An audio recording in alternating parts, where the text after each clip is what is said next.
For inshallah ta'ala, we're going to learn something really unique about his character. So that if one of us or some of us are able to sort of duplicate that kind of character he had, bi'idhnillahi ta'ala, we're able to reproduce thousands of Salah ad-Din for them to come back and restore the honor and the dignity that the Muslim Ummah once had. But let me begin first by saying that this whole conflict, this entire Palestinian, the occupation of Jerusalem, Palestine, the Israeli-Palestinian conflict, this entire thing, it is not just a Palestinian issue, nor is it just an Arab issue. This is actually the issue and the concern of all Muslims all over the world.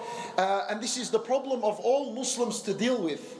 And for us to all work together with full effort and determination, each in her own capacity, in restoring the blessed lands back into the hand of the Muslims. Each and every single person is supposed to put their full efforts, and the full efforts are needed in restoring this blessed this blessed land. What do we mean by that?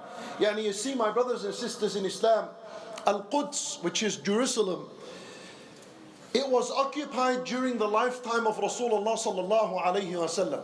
So you see how you and I sit down now and our hearts are bleeding because of the fact that Al-Quds is occupied, and there's the Israelis are inside, the Zionists, they have their own agenda and own plans and evil plans to do whatever they wanted to do with it. This was the same situation at the time of Rasulullah sallallahu alayhi wasallam, nothing different. It was occupied at his time. For you need to look back into the seerah of Rasulullah sallallahu alayhi wasallam and see what efforts did he do in restoring it and taking out, or basically conquering it and defeating the Crusaders and the Romans that were in there at that time. And one thing that got my attention when I was reading about the upbringing of Salah ad-Din rahimahullah was that his father would read to him stories of the past. His father had a habit with him. He used to read to him the stories of the past, of the companions, of the great warriors of Islam, and of those who came after the companions and so on. Subhanallah, what you learn from this as well, my brothers and sisters in Islam, is this is the same thing we should be doing with our children. From a very beginning young age, there's nothing young.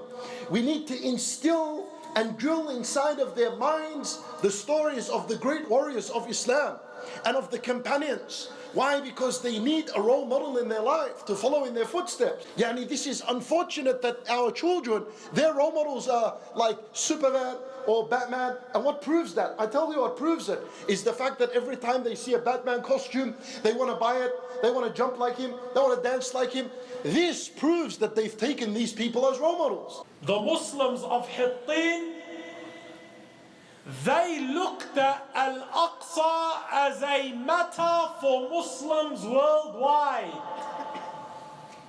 Whereas today, we look at the Aqsa as a Palestinian matter or an Arabic matter.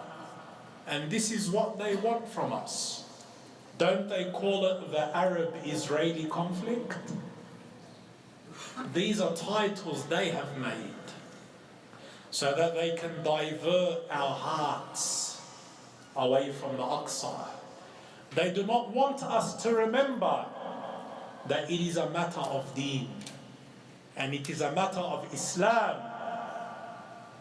The Muslims of Hittin were victorious because they were united under one banner, the banner of Tawheed. But unfortunately today, the Muslims are divided, and because of their division, they are not able to open the lands the way that Salah ad-Din rahimahullah and his army opened them.